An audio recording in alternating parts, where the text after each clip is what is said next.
여기는 워싱턴 DC 국제전략 무기포럼. 한국이 신의 지팡이를 만든다고? 하하하, 다음엔 뭐죠? 달에서도 쏘신다던가요? 중국 대표 청웨이가 비웃음을 터뜨렸습니다. 그 말에 일본 대표 방위청 기술참모도 고개를 끄덕이며 말을 이었습니다. 미국도 못 만든 무기입니다. 한국이 감히 그걸 만든다고요? 망상도 정도껏 하시죠? 순간 회의장은 웃음 섞인 웅성거림으로 가득 찼습니다. 그때였습니다. 누군가 조용히 자리에서 일어났습니다. 그리곤 그들에게 다가가 의미심장한 미소를 지으며 날카롭게 이야기했습니다. 대표님들 조심하십시오. 지금 웃고 계신 그 무기 하나로 당신들 나라의 수도가 단 몇 초 만에 사라질 수도 있으니까. 그날 대한민국이 공개한 영상 하나에 전 세계가 경악했습니다. 지금부터 그 충격적인 진실을 공개합니다. 그 전에 잠깐 1초 만에 누를 수 있는 좋아요 버튼을 꾹 눌러주시면 영상 제작에 아주 큰 힘이 됩니다.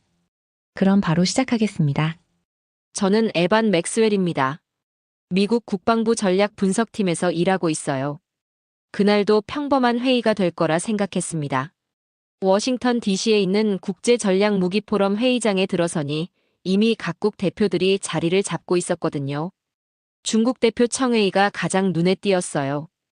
키가 크고 목소리도 우렁찬 그가 회의 시작 전부터 여러 대표들과 이야기를 나누고 있었습니다. 일본 대표 마츠다도 그 옆에서 고개를 끄덕이며 동조하고 있었죠. 오늘 한국에서 무슨 대단한 발표를 한다던데 정말 기대됩니다. 그 신의 지팡이 이야기 말씀이시죠? 솔직히 좀 황당합니다. 한국이 그런 무기를 만들었다니. 저도 그때까지는 반신반의했어요. 신의 지팡이라는 건 이론상으로만 존재하는 무기거든요. 우주에서 텅스텐 막대를 떨어뜨려 엄청난 파괴력을 내는 무기죠. 미국도 예산 문제로 포기한 프로젝트였어요. 회의가 시작되자 청웨이가 거침없이 마이크를 잡았습니다. 그의 표정에는 이미 비웃음이 가득했어요. 여러분, 오늘 우리가 듣게 될 발표에 대해 먼저 솔직하게 말씀드리죠. 한국이 신의 지팡이를 개발했다고 주장하고 있습니다만 이건 완전한 어풍입니다. 회의장이 순간 조용해졌습니다. 청웨이가 이렇게 직설적으로 나올 줄은 몰랐거든요. 모든 시선이 그에게 집중됐어요. 미국도 러시아도 우리 중국도 수십 년 연구했지만 실패한 프로젝트입니다. 그런데 한국이 만들었다고 하니까 이건 국제회의장을 우습게 보는 행위입니다. 맞습니다. 한국의 우주 기술 수준을 보면 아직 갈 길이 멉니다. 로켓 하나 제대로 못 쏘던 나라가 신의 지팡이를 만들었다니 누가 믿겠습니까? 좀 과하게 말씀하시는 것 아닙니까? 한국도 나름 기술력이 있을 텐데. 과하다고 아시나? 이건 현실입니다. 한국은 항상 이래왔어요. 실력도 없으면서 허세만 부리는 나라. 청웨이의 말이 점점 공격적으로 변하고 있었어요. 단순한 의견 표명을 넘어서 한국을 노골적으로 깎아내리고 있었습니다. 하지만 한국의 미사일 기술은 상당한 수준 아닙니까? 미사일 몇 개 만드는 것과 신의 지팡이는 차원이 다릅니다. 이건 마치 자전거 타는 사람이 우주선을 만들겠다고 하는 것과 같아요. 정확한 비유군요. 기술 격차가 너무 큽니다. 한국은 자신들의 실력을 너무 과대평가하는 것 같습니다. 그럼 한국은 왜 이런 발표를 하는 겁니까? 간단합니다. 관심 끌기용이죠. 한국은 원래 이런 식으로 국제적 관심을 받으려고 해요. 실제 성과는 없으면서 말만 크게 하는 겁니다. 좀 심하게 말씀하시는 것 같은데. 심하다고 아시나? 이건 팩트입니다. 한국이 지금까지 해온 걸 보세요. 항상 과장 광고만 하고 실제로는 별거 아니었잖습니까? 회의장 분위기가 점점 험악해지고 있었어요. 청웨이가 너무 노골적으로 한국을 비하하고 있었거든요. 저도 좀 불편해지기 시작했습니다. 솔직히 한국이 신의 지팡이를 만들었다면 왜 지금까지 공개하지 않았을까요? 이상하지 않습니까? 당연하죠. 만들지도 않았으니까 아마 오늘도 컴퓨터 그래픽으로 만든 가짜 영상이나 보여줄 겁니다. 그래도 발표는 들어봐야 하지 않을까요? 물론 들어봐야죠. 한국이 어떤 거짓말을 준비했는지 궁금하니까 정말 재미있을 것 같습니다. 청웨이의 말투가 점점 조롱조로 변하고 있었어요. 이제는 아예 한국을 우롱하는 수준이었습니다. 혹시 한국이 정말 뭔가 만들었을 가능성은 없습니까? 절대 없습니다. 탄원할 수 있어요. 한국 따위가 우리도 못 만든 무기를 만들었다고 하니까 말도 안 되는 소리죠. 맞습니다. 한국은 우리 일본보다도 기술력이 떨어져요. 그런 나라가 어떻게 신의 지팡이를 만들겠습니까? 그때 회의장 뒤쪽에서 조용한 발걸음 소리가 들렸어요. 한국 대표단이 들어오고 있었거든요. 앞서 걷는 분이 바로 황동훈 박사였습니다. 황동훈 박사는 생각보다 차분해 보였어요. 청웨이와 마츠다의 조롱을 듣고도 전혀 동요하지 않는 모습이었어요. 오히려 미소까지 띠고 있었습니다. 오, 드디어 주인공이 등장했네요. 한국의 천재 과학자님 말입니다. 정말 기대가 큽니다. 박사님, 정말로 신의 지팡이를 만드셨습니까? 아니면 또 다른 허풍입니까? 황동훈 박사는 묵묵히 자리에 앉았어요. 그리고 청웨이와 마츠다를 번갈아 보더니 조용히 말했습니다. 착각은 중국 쪽에서 하고 계시는 것 같은데 뭐라고 하시나? 우리가 착각을 한다고 하시나? 큰 착각 말입니다. 회의장이 순간 얼어붙었어요. 황동훈 박사의 목소리는 여전히 조용했지만 그 속에 강철 같은 자신감이 느껴졌거든요.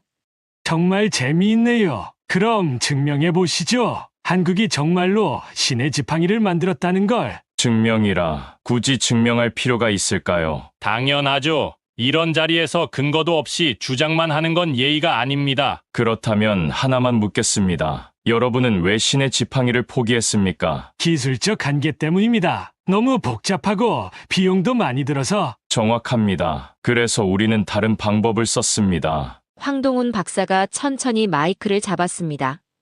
드디어 반격이 시작되는 순간이었어요. 황동훈 박사가 천천히 마이크를 향해 손을 뻗었어요. 그의 움직임은 매우 차분했지만 회의장의 분위기는 순간 긴장감으로 가득 찼습니다. 청웨이의 표정에도 미묘한 변화가 보였어요. 여러분이 말하는 신의 지팡이는 우주에서 떨어뜨리는 무기를 말하는 것 같습니다. 당연히 그렇죠. 그게 신의 지팡이의 정의 아닙니까? 그래서 실패한 겁니다. 한마디로 모든 나라의 실패를 단정 지어버렸어요. 회의장이 술렁거렸습니다. 실패했다고 하시나 우리가 기술력이 부족해서 실패했다는 말씀입니까? 기술력 문제가 아닙니다. 접근 방법 자체가 틀렸어요. 우주로 갈 필요가 없거든요. 우주로 가지 않으면 그게 어떻게 신의 지팡이입니까? 그냥 미사일 아닙니까? 미사일이라고 하시나 그렇게 생각하신다면 큰 오산입니다. 황동훈 박사가 처음으로 웃었어요. 하지만 그 웃음이 왠지 소름 끼쳤습니다. 마치 상대방을 완전히 꿰뚫어보는 듯한 느낌이었거든요. 현무호점, 지상에서 발사해서 마하 10으로 날아가는 극초음속 무기입니다. 마하 10이라고 하셨습니까? 오차 범위는 1m 이내, 관통력은 지하 100m까지 가능합니다. 잠깐만요. 마하십에 오차 1m라니. 그게 말이 됩니까? 물리적으로 불가능해요. 중국이 불가능하다고 해서 모든 나라가 불가능한 건 아닙니다. 이 한마디에 청웨이의 얼굴이 확 달아올랐어요.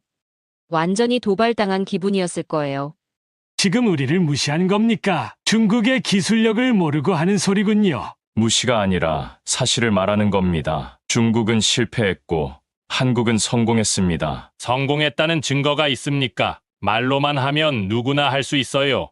증거, 잠깐만요. 황동훈 박사가 노트북을 꺼내더니 프로젝터에 연결했어요. 화면에 뭔가 영상이 나타났습니다. 발사대에서 미사일이 발사되는 모습이었어요. 영상 속 미사일은 정말 엄청난 속도였어요. 눈으로 따라가기도 어려울 정도로 빨랐습니다. 그리고 수천 킬로미터 떨어진 목표물에 정확히 명중하는 모습까지 보였어요. 이게 실제 테스트 영상입니까? 작년에 촬영한 실제 영상입니다. 컴퓨터 그래픽으로 만든 가짜 영상 아닙니까? 요즘 기술이 좋아서 뭐든 만들 수 있지 않습니까? 가짜라고 하시나 그럼 이건 어떻게 설명하시겠습니까? 황동훈 박사가 화면을 바꿨어요. 이번에는 위성 사진이었습니다. 발사 전과 후의 목표 지점을 보여주는 사진이었어요. 이건 미국 정찰위성이 촬영한 사진입니다. 발사 전후를 비교해보세요. 저도 깜짝 놀랐어요.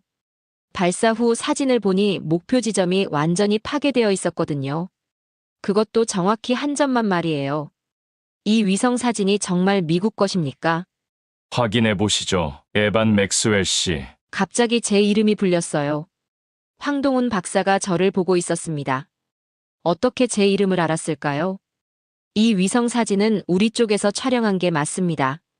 뭐라고 아시나? 미국이 이걸 확인해줬다고 아시나? 저희도 처음에는 믿기 어려웠습니다. 하지만 사실입니다. 청웨이의 얼굴이 창백해졌어요.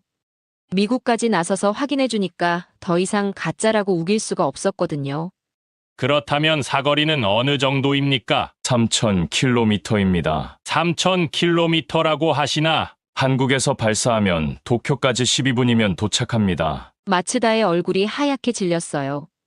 12분이면 요격할 시간도 없다는 뜻이거든요.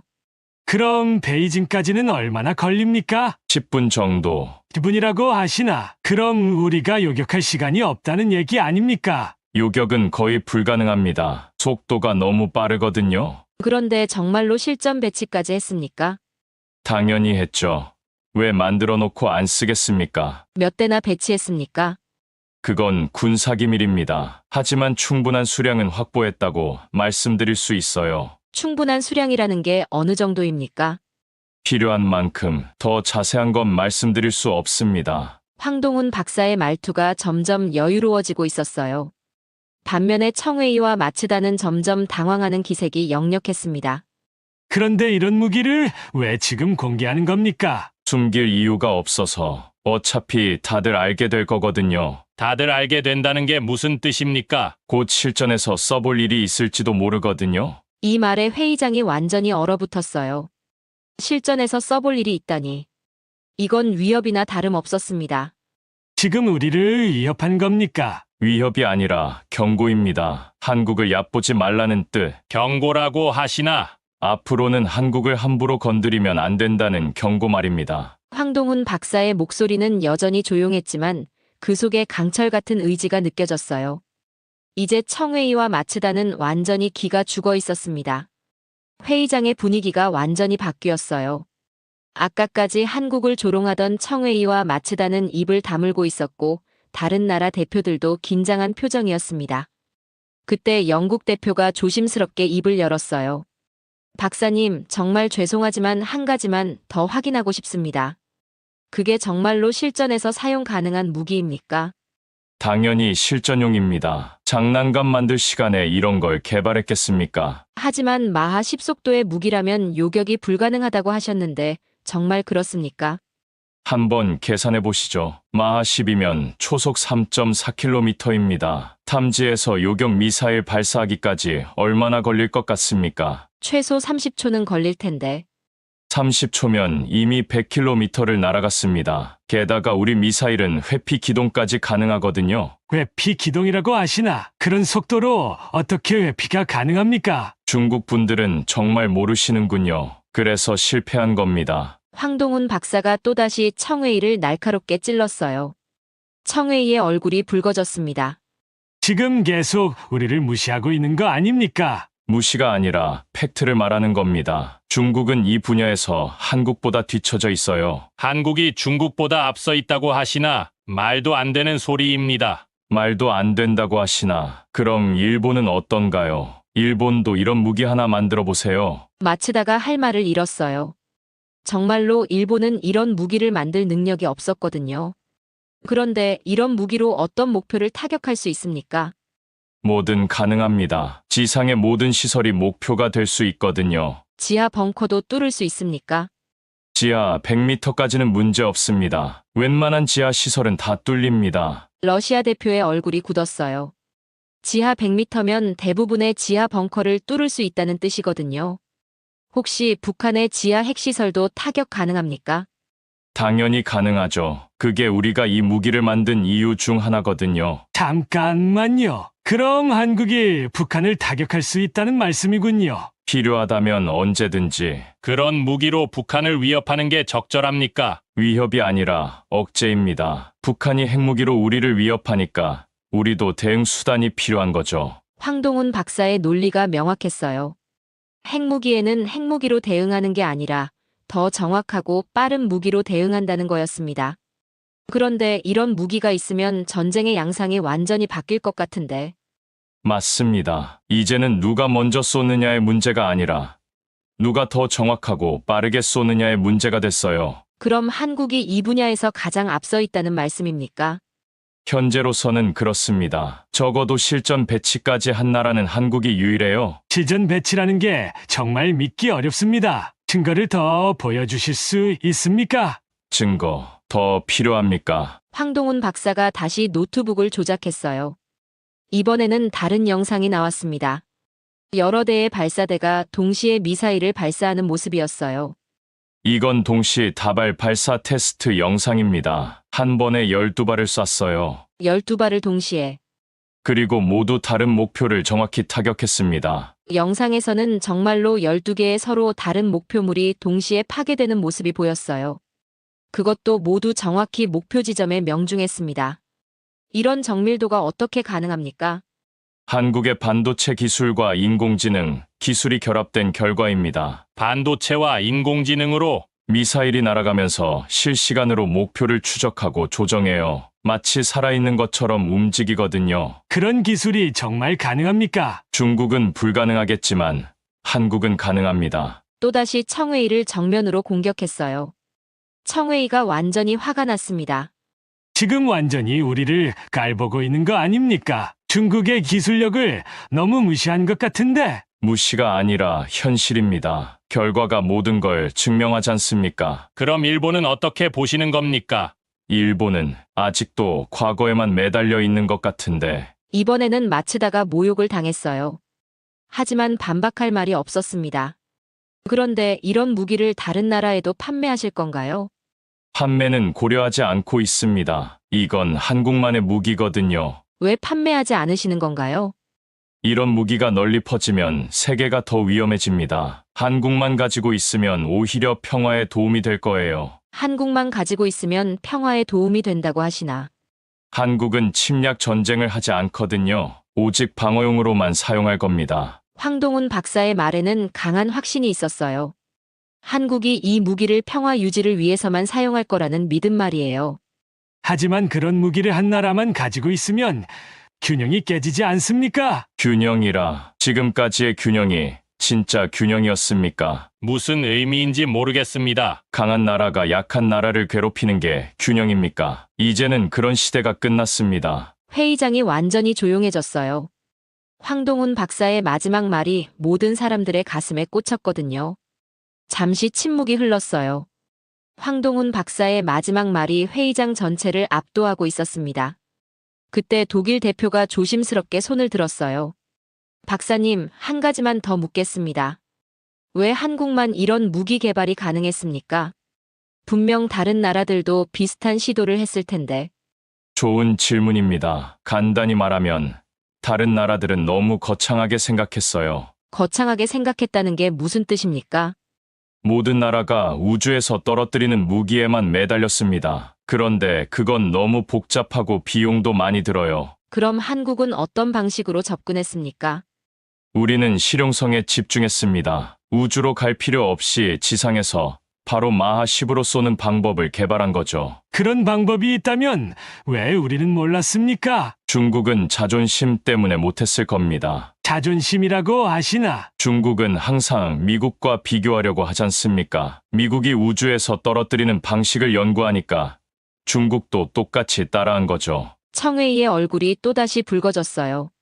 하지만 반박할 말이 없었습니다. 실제로 중국의 연구 방향이 그랬거든요. 그럼 일본은 어떻습니까? 일본은 더 심각합니다. 미국 눈치만 보느라 제대로 된 연구도 못했죠. 그게 무슨 말씀입니까? 일본은 자주 국방도 없으면서 무슨 첨단 무기 개발을 하겠습니까? 미국이 허락해야 숨도 쉬는 나라가. 이번에는 마츠다가 완전히 기가 죽었어요. 황동훈 박사의 말이 너무 정확했거든요.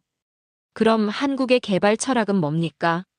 핵 없는 억제력입니다. 우리는 핵무기를 가질 수 없으니까 다른 방법을 찾은 거죠. 핵 없는 억제력이라. 핵무기보다 더 정확하고 빠른 무기로 억제력을 만드는 겁니다. 그게 현무호의 개발 목적이었어요. 하지만 기술적으로 어려움이 많았을 텐데.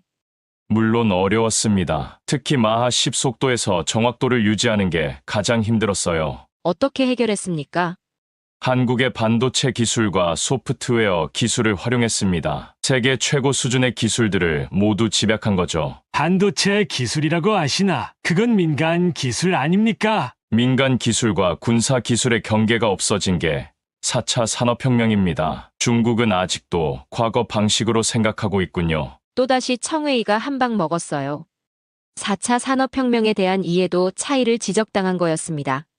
그럼 개발 기간은 얼마나 걸렸습니까? 10년 정도 걸렸습니다. 하지만 실제 핵심 기술 개발은 5년 만에 끝났어요. 5년 만에 핵심 기술을 완성했다고 하시나. 한국 과학자들의 집중력을 과소평가하시면 안 됩니다. 우리는 한번 목표를 정하면 끝까지 해내는 민족이거든요. 예산은 어느 정도 투입됐습니까? 미국이 신의 지팡이에 투자한 예산의 10분의 1도 안 썼습니다. 10분의 1이라고 하시나. 그게 가능합니까? 가능하죠. 우주로 안 가니까 발사 비용이 거의 안 들어요. 게다가 한국은 효율성이 높거든요. 효율성이 높다는 게 무슨 뜻입니까? 불필요한 중간 단계를 모두 생략했습니다. 목표에만 집중해서 최단 시간에 최고 성과를 낸 거죠. 그런 식으로 개발하면 안전성에 문제가 있을 텐데. 안전성 문제라고 하시나 이미 수십 번의 테스트를 거쳤습니다. 모두 성공했고요. 수십 번의 테스트를 다 성공했다고 하시나? 실패할 이유가 없거든요. 이론적으로 완벽하게 설계했으니까. 황동훈 박사의 자신감이 대단했어요. 마치 실패라는 건 처음부터 고려하지도 않았다는 듯한 말투였습니다. 그런데 이런 무기를 실제로 사용할 계획이 있습니까? 사용하지 않는 게 목표입니다. 하지만 필요하다면 언제든 사용할 수 있어요. 사용하지 않는 게 목표라니. 억제력이라는 게 그런 겁니다. 가지고 있으면 쓸 일이 없어지는 무기가 진짜 좋은 무기거든요. 하지만 상대방이 먼저 공격하면 어떻게 하실 겁니까? 그땐 주저하지 않고 사용합니다. 한국을 건드리면 어떤 결과가 나오는지 보여줄 거예요. 황동훈 박사의 목소리에 강철 같은 의지가 담겨 있었어요. 평소에는 평화를 원하지만 공격받으면 가차없이 대응하겠다는 뜻이었습니다. 그럼 현재 이 무기의 배치 현황은 어떻습니까? 전국 주요 지점에 배치 완료했습니다. 언제든 발사 가능한 상태고요. 전국 주요 지점이라니? 몇 개나 배치했습니까? 그건 군사기밀이라고 이미 말씀드렸습니다. 다만 충분한 수량이라는 것만 알려드릴 수 있어요. 충분한 수량이면 대략 어느 정도입니까? 동시에 여러 나라를 상대할 수 있을 정도입니다. 이 말에 회의장이 또다시 조용해졌어요. 동시에 여러 나라를 상대할 수 있다니. 이건 정말 어마어마한 화력이었습니다. 혹시 이 무기의 약점이나 한계는 없습니까? 약점이라 굳이 말하자면 너무 정확해서 부수적 피해가 거의 없다는 게 약점일까요? 그게 왜 약점입니까? 상대방 입장에서는 정확히 자신들만 타격당하니까 더 무서워할 거예요. 주변 피해 없이 딱 목표만 없애버리거든요. 정말 소름 끼치는 무기였어요. 핵무기처럼 광범위한 피해를 주는 게 아니라 딱 원하는 목표만 정확히 제거하는 무기였거든요. 황동훈 박사의 마지막 말이 회의장에 울려 퍼졌어요. 정확히 목표만 제거한다는 말이 얼마나 무서운 의미인지 모든 사람들이 깨닫고 있었습니다.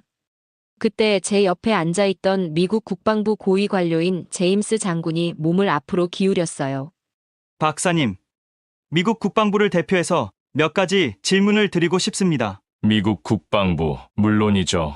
말씀하세요. 사거리 3,000km라고 하셨는데 이론적으로 최대 사거리는 어느 정도입니까? 이론적으로는 5,000km까지 가능합니다. 하지만 현재는 3,000km로 제한하고 있어요. 왜 제한하고 계십니까? 3,000km면 동북아시아 전체를 커버할 수 있거든요. 더 멀리 쏠 필요가 없어요. 제임스 장군의 표정이 복잡해졌어요.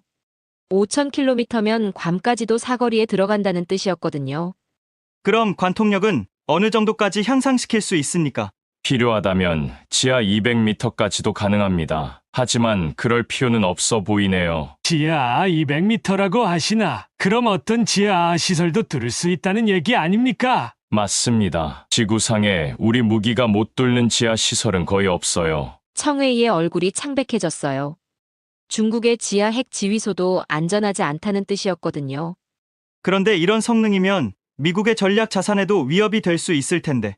위협이 아니라 협력의 기회라고 봅니다. 협력의 기회라고 하시면 미국과 한국이 함께 이 기술을 활용하면 동북아시아 평화 유지에 큰 도움이 될 거예요. 제가 깜짝 놀랐어요.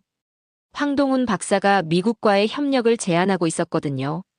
이건 완전히 예상하지 못한 전개였습니다. 구체적으로 어떤 협력을 염두에 두고 계십니까? 정보 공유와 목표 설정을 함께 할 수 있을 거예요. 한국이 기술을 제공하고 미국이 전략적 판단을 도와주는 거죠. 잠깐만요. 그럼 미국과 한국이 손을 잡겠다는 말씀입니까?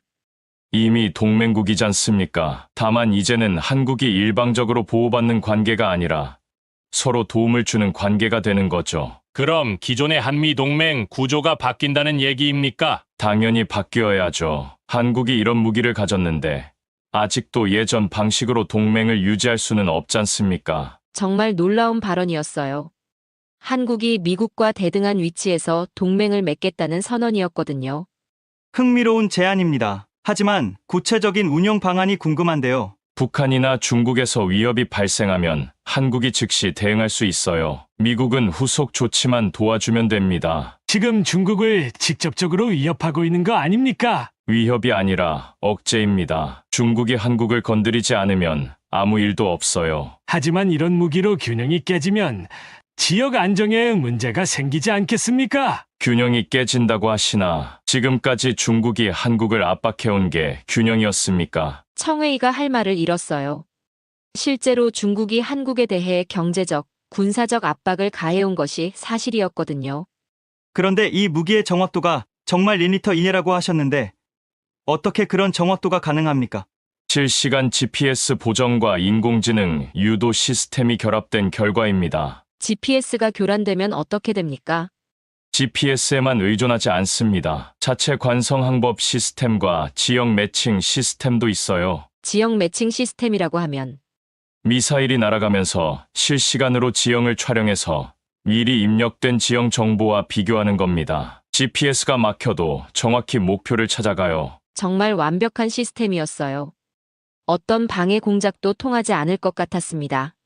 그럼 목표 변경도 가능하다고 하셨는데 구체적으로 어떻게 작동합니까? 발사 후에도 지상에서 새로운 좌표를 전송할 수 있어요. 미사일이 비행 중에 목표를 바꾸는 거죠. 그런 게 정말 가능합니까? 이미 테스트해봤습니다. 발사 후 5분 뒤에 목표를 바꿨는데 새로운 목표에 정확히 명중했어요. 5분 뒤에 목표를 바꿨다고 하시나 그럼 실시간으로 상황에 대응할 수 있다는 얘기군요. 맞습니다. 전쟁 상황에서 적이 움직여도 따라가서 정확히 타격할 수 있어요. 그런 무기라면 방어할 방법이 전혀 없다는 얘기 아닙니까? 방어 방법이 하나 있긴 해요. 어떤 방법입니까? 한국을 건드리지 않는 겁니다. 회의장이 완전히 조용해졌어요. 황동훈 박사의 마지막 말이 모든 것을 정리해버렸거든요. 박사님, 미국 정부 차원에서 공식적인 협력 논의를 시작하고 싶습니다. 언제든 환영합니다. 하지만 조건이 있어요. 어떤 조건입니까? 한국을 동등한 파트너로 대해주셔야 합니다. 이제는 한국이 보호받는 위치가 아니거든요. 제임스 장군이 고개를 끄덕였어요. 현무호의 성능을 보고 나니 한국의 위상이 완전히 달라졌다는 걸 인정할 수밖에 없었거든요. 충분히 이해합니다. 새로운 시대에는 새로운 협력 방식이 필요하죠. 바로 그겁니다. 이제 한국은 아시아 평화의 핵심 축이 됐어요. 저는 그때 깨달았어요. 오늘 이 회의가 동북아시아의 판도를 완전히 바꿔놓을 거라는 걸 말이에요. 제임스 장군과 황동훈 박사의 협력 논의가 끝나자 회의장의 분위기가 미묘하게 바뀌었어요. 한국이 미국과 대등한 파트너가 되겠다는 선언이 모든 사람들에게 충격을 준 것 같았습니다. 그때 마츠다가 갑자기 자리에서 일어났어요. 박사님, 한 가지만 더 말씀드리고 싶습니다. 말씀하세요. 이런 강력한 무기가 한 나라에만 집중되는 것이 과연 지역 평화에 도움이 될까요? 동북아시아의 군사적 균형을 심각하게 해칠 수 있습니다. 마츠다가 마지막 카드를 꺼낸 것 같았어요. 지역 안정론을 내세워서 한국의 무기 개발을 견제하려는 시도였습니다. 군사적 균형이라고 하시는군요. 네, 특정 국가가 압도적인 무기를 독점하면 다른 나라들이 불안해할 수밖에 없습니다. 그럼 일본은 지금까지 어떤 균형을 만들어 왔습니까? 우리는 평화헌법하에서 방어적 차원에서만 무기를 개발해 왔습니다. 방어적 차원이라고 하시나, 그럼 독도는 왜 자꾸 자기 땅이라고 하십니까? 황동훈 박사가 급소를 찔렀어요. 마츠다의 얼굴이 순간 굳었습니다. 그건 영토 문제고 이것과는 다른 차원의 얘기입니다. 다른 차원이라고 하시나, 일본이 한국 영토를 넘보면서 평화를 말하는 게 웃기지 않습니까? 하지만 박사님, 지역 안정이라는 관점에서 보면 마츠다 대표 말씀도 일리가 있습니다. 중국도 그런 말을 하시는군요. 그럼 중국은 지금까지 지역 안정에 얼마나 기여했습니까? 우리는 항상 평화적 발전을 추구해 왔습니다. 평화적 발전이라고 하시나, 그럼 사드 배치할 때 한국에 경제 보복한 건 평화적이었습니까? 청웨이가 할 말을 잃었어요. 사드 보복은 중국의 명백한 흑역사였거든요. 어쨌든 이런 무기는 동북아의 불안 요소가 될 수 있습니다. 불안 요소라고 하시는군요. 그럼 묻겠습니다. 무기는 불안을 키우는 것입니까? 아니면 침묵하게 만드는 것입니까? 그건 사용하는 나라에 따라 다르겠죠. 정확합니다. 한국은 침묵하게 만드는 쪽을 선택했어요. 침묵하게 만든다는 게 무슨 뜻입니까? 간단합니다. 한국을 함부로 건드리려는 생각 자체를 못하게 만드는 거예요. 그런 식으로 위협하는 게 평화에 도움이 됩니까? 위협이 아니라 억제입니다. 일본은 그 차이를 모르시나 봐요. 마츠다가 점점 밀리고 있었어요. 황동훈 박사의 논리가 너무 명확했거든요. 하지만 이런 무기가 확산되면 어떻게 됩니까? 다른 나라들도 비슷한 무기를 개발하려고 할 텐데 개발해 보시죠. 과연 할 수 있는지. 무슨 말씀입니까? 일본이 과연 이런 무기를 만들 수 있을 것 같습니까? 우리도 기술력은 있습니다. 기술력이 있다고 하시나, 그럼 왜 지금까지 못 만들었습니까? 마츠다가 대답하지 못했어요. 실제로 일본은 이런 무기를 만들 능력이 없었거든요. 일본은 반도체도 한국에 밀렸고, 조선업도 밀렸고, 이제는 무기 기술도 밀렸습니다. 아직도 과거 영광에 매달려 있으면 더 뒤처질 거예요. 지금 우리를 완전히 무시하고 있는 거 아닙니까? 무시가 아니라 현실을 말하는 겁니다. 일본이 언제까지 미국 뒤에 숨어 있을 건가요? 박사님, 좀 과하게 말씀하시는 것 같은데. 과하다고 하시나, 그럼 제임스 장군님께 묻겠습니다. 일본이 정말로 독자적인 무기 개발 능력이 있다고 보십니까? 제임스 장군이 당황했어요. 미국 입장에서는 일본의 독자적 무기 개발을 원하지 않았거든요. 그건 일본이 판단할 문제겠죠? 일본이 판단할 문제라고 하시나, 미국이 허락해야 판단할 수 있는 나라가 일본 아닙니까? 우리는 주권 국가입니다. 주권 국가라고 하시나, 그럼 왜 미군이 일본에 주둔하고 있습니까? 그것도 70년 넘게. 마츠다가 완전히 궁지에 몰렸어요. 일본의 종속적 지위를 정면으로 지적당한 거였거든요. 그건 동맹 관계입니다. 동맹이라고 하시나, 한국도 미군이 주둔하지만 우리는 독자적인 무기 개발을 했어요. 그게 진짜 주권 국가의 모습 아닙니까? 박사님 말씀이 맞는 것 같습니다. 독자적 기술 개발은 주권의 핵심이죠. 하지만 이런 무기 개발 경쟁이 지역을 불안하게 만들 수 있습니다. 경쟁이라고 하시나, 경쟁이 되려면 상대방도 같은 수준은 되어야 하는 거 아닙니까? 무슨 의미입니까? 일본이 우리와 경쟁할 수준이 되나요? 솔직히 말해서 상대가 안 됩니다. 이 말에 회의장이 완전히 조용해졌어요. 황동훈 박사가 일본을 아예 상대도 안 된다고 선언해버린 거였습니다. 너무 오만하게 말씀하시는 것 같은데 오만이 아니라 자신감입니다. 한국은 이제 일본을 뛰어넘었어요. 모든 분야에서 말입니다. 모든 분야라고 아시나? 경제, 기술, 문화, 그리고 이제는 무기까지. 일본이 한국보다 앞선 분야가 뭐가 있습니까? 우리에게는 오랜 전통과 경험이 있습니다. 전통과 경험이라고 하시나, 과거에 매달려서는 미래를 만들 수 없어요. 한국은 미래를 보고 달려왔습니다. 마츠다가 더 이상 반박할 말이 없었어요. 황동훈 박사의 말이 너무 정확했거든요. 일본이 정말로 지역 평화를 원한다면 한국의 리더십을 인정해야 합니다. 이제는 한국이 동북아시아의 중심이에요. 한국이 중심이라고 하시나 이런 무기를 가진 나라가 중심이 되는 게 당연하지 않습니까? 힘 없이는 평화도 지킬 수 없어요. 마츠다가 조용히 자리에 앉았어요. 더 이상 할 말이 없다는 표정이었습니다. 황동훈 박사가 완전히 압도해버린 거였어요. 마츠다가 조용히 자리에 앉자 회의장은 완전한 침묵에 빠졌어요. 황동훈 박사의 압도적인 논리 앞에서 아무도 감히 반박할 엄두를 내지 못했습니다. 저는 그 순간 깨달았어요. 지금 목격하고 있는 것이 역사적인 순간이라는 걸 말이죠.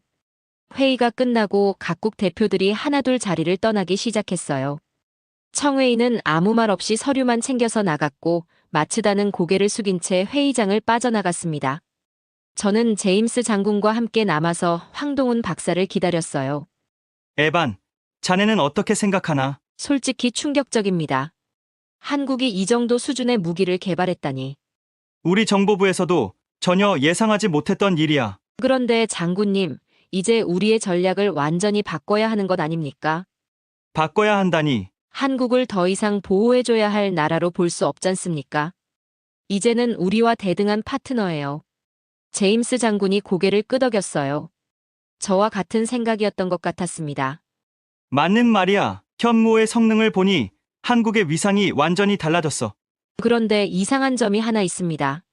뭐가 이상한가? 황동훈 박사가 너무 당당했어요. 마치 이미 모든 걸 계산하고 있었던 것 같았습니다. 정말 그랬어요. 황동훈 박사는 청웨이와 마츠다의 공격을 받으면서도 전혀 동요하지 않았거든요. 오히려 그들의 질문을 기다리고 있었던 것 같았습니다. 아마도 이런 상황을 미리 예상했을 거야. 한국 정부와 충분히 시나리오를 만들어 왔겠지. 그렇다면 오늘 회의는 단순한 발표가 아니라 선언이었던 거네요. 선언이라고 하면 한국이 이제 동북아시아의 새로운 강자라는 선언 말입니다. 그때 황동훈 박사가 우리 쪽으로 걸어왔어요. 여전히 차분한 표정이었지만 눈빛에는 강한 자신감이 서려 있었습니다. 제임스 장군님, 에반 씨, 오늘 시간 내주셔서 감사합니다. 아니에요. 정말 놀라운 발표였습니다. 놀라셨다니 다행이네요. 미국이 놀랄 정도면 다른 나라들은 더 놀랐을 테니까요. 박사님, 한 가지만 묻겠습니다. 오늘 발표를 준비하면서 어떤 기분이셨어요? 기분이라, 글쎄요. 당연한 걸 발표하는 기분이었어요. 당연한 거리라고 하시면 한국이 강해졌다는 걸 알리는 게 당연하지 않나요? 언제까지 숨기고 있을 수는 없잖아요. 황동훈 박사의 말에서 한국인의 자부심이 느껴졌어요. 오랫동안 강대국들 사이에서 눈치를 봐야 했던 나라가 이제는 당당하게 자신의 실력을 보여주는 거였습니다. 그런데 박사님, 앞으로 미국과의 협력은 구체적으로 어떻게 진행할 예정입니까? 우선 정보 공유부터 시작해야겠죠. 북한이나 중국의 움직임을 실시간으로 공유하는 겁니다. 그럼 한국이 단독으로 대응할 수도 있다는 말씀인가요? 필요하다면 그렇죠. 현무호가 있으니까 가능한 일이에요. 저는 그때 깨달았어요. 이제 한국은 미국의 도움 없이도 자국을 방어할 수 있는 나라가 됐다는 걸 말이죠. 하지만 여전히 동맹은 중요하죠. 물론입니다. 다만 이제는 일방적인 보호 관계가 아니라 서로 도움을 주는 관계가 되는 거예요. 박사님 말씀을 들어보니 정말 새로운 시대가 시작되는 것 같습니다. 새로운 시대라고 하시니 맞는 표현이네요. 한국이 주도하는 새로운 시대 말입니다. 저는 황동훈 박사와 이야기를 나누면서 점점 확신이 들었어요. 한국이 정말로 동북아시아의 게임 체인저가 됐다는 확신 말이죠. 그런데 중국과 일본의 반응이 좀 걱정되는데요. 걱정할 필요 없습니다. 그들이 뭘 할 수 있겠어요. 하지만 가만히 있지는 않을 것 같은데요. 가만히 있지 않는다고 해서 뭔가 바뀌는 건 아니에요. 현무호 앞에서는 어떤 시도도 무의미하거든요. 황동훈 박사의 자신감이 대단했어요. 마치 이미 모든 시나리오를 계산해 놓은 것 같았습니다. 그럼 앞으로 한국의 계획은 뭡니까? 평화 유지입니다. 현무호로 평화를 지키는 거예요. 무력으로 평화를 지킨다는 말씀인가요? 무력이 아니라 억제력입니다. 아무도 감히 건드릴 수 없는 억제력으로 평화를 만드는 거죠. 저는 그때 깨달았어요. 한국이 추구하는 평화가 어떤 것인지 말이에요. 힘에 의한 평화, 그리고 그 힘을 가진 나라가 한국이라는 것을요. 박사님, 오늘 정말 많은 것을 배웠습니다. 배우셨다니 다행이네요. 앞으로 미국도 새로운 관점으로 한국을 봐주시기 바랍니다. 당연히 그래야죠. 이제 한국은 우리가 배워야 할 나라가 됐어요. 배워야 할 나라라. 좋은 표현이네요. 황동훈 박사가 미소를 지었어요. 그 미소에는 만족감이 가득했습니다. 오늘의 목표를 완전히 달성했다는 표정이었어요. 그럼 우리는 이만 돌아가겠습니다. 오늘 정말 유익한 시간이었어요. 안전하게 돌아가세요. 그리고 워싱턴에 잘 전해주시기 바랍니다. 네, 꼭 그렇게 하겠습니다. 우리가 회의장을 나서면서 저는 한 가지 확신을 갖게 됐어요.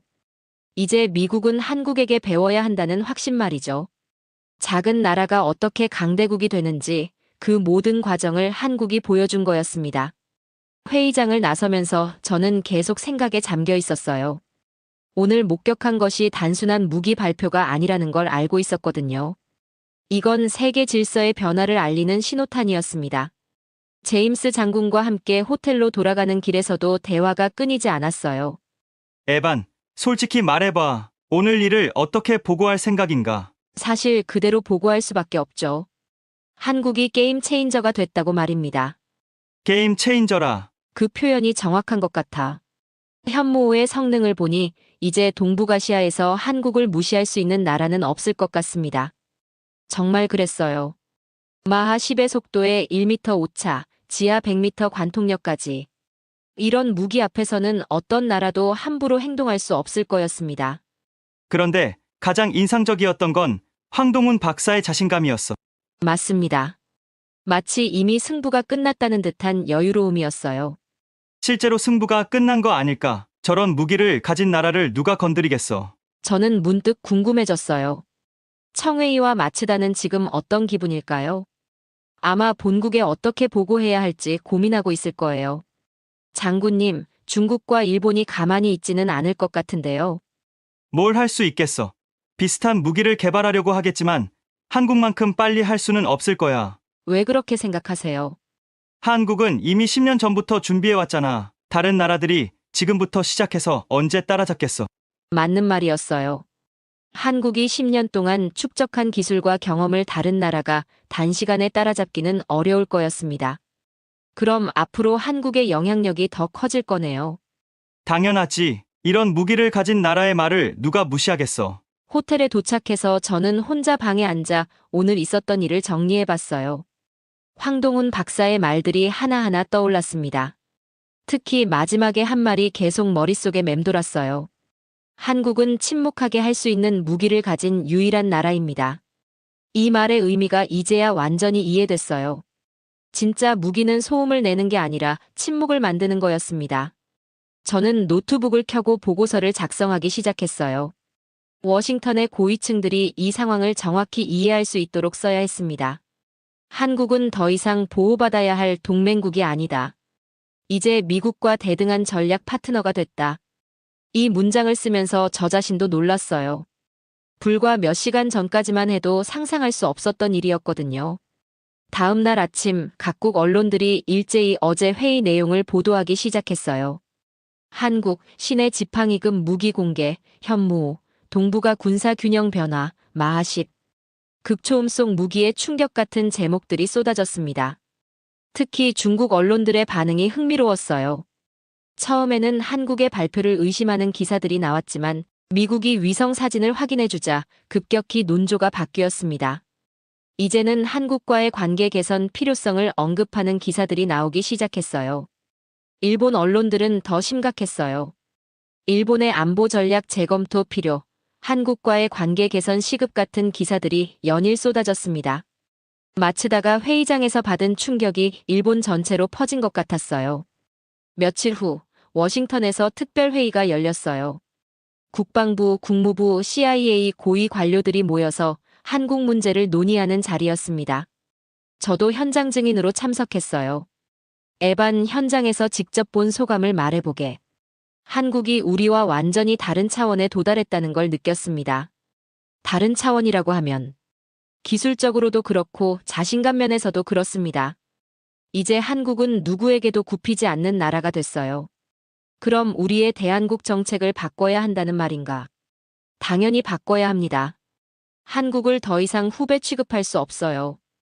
회의 참석자들이 모두 고개를 끄덕였어요. 현실을 인정할 수밖에 없었거든요. 그럼 앞으로 어떻게 접근해야 할까? 황동훈 박사가 말했듯이 대등한 파트너로 대해야 합니다. 한국의 주도권을 인정하는 거죠.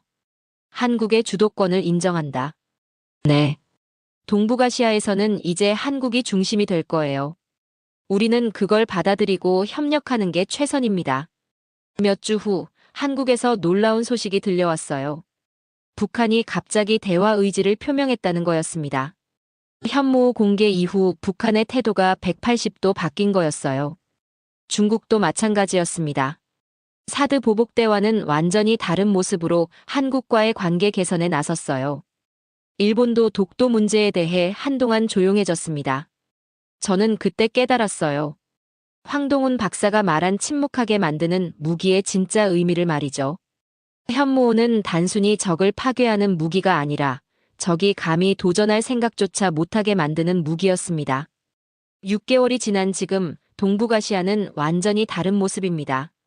한국을 중심으로 새로운 질서가 만들어지고 있어요. 그리고 그 중심에는 현무호가 있습니다. 진짜 무기는 말로 설명하지 않습니다. 그저 존재만으로도 누구든 조용해지게 만들죠. 대한민국이 바로 그런 나라가 됐습니다.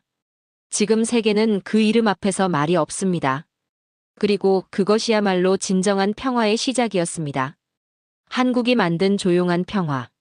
그것이 바로 현무호가 세상에 가져다 준 가장 큰 선물이었습니다. 오늘의 사연은 여기까지입니다. 구독과 좋아요는 영상 제작에 아주 큰 힘이 됩니다. 지금까지 감동테라스 저는 소희였습니다. 오늘도 우리 구독자님들의 가정에 따뜻한 행복이 가득하시길 진심으로 바라겠습니다. 긴 영상 끝까지 시청해주셔서 정말 감사합니다. 내일 더 좋은 이야기로 찾아뵙겠습니다. 감사합니다.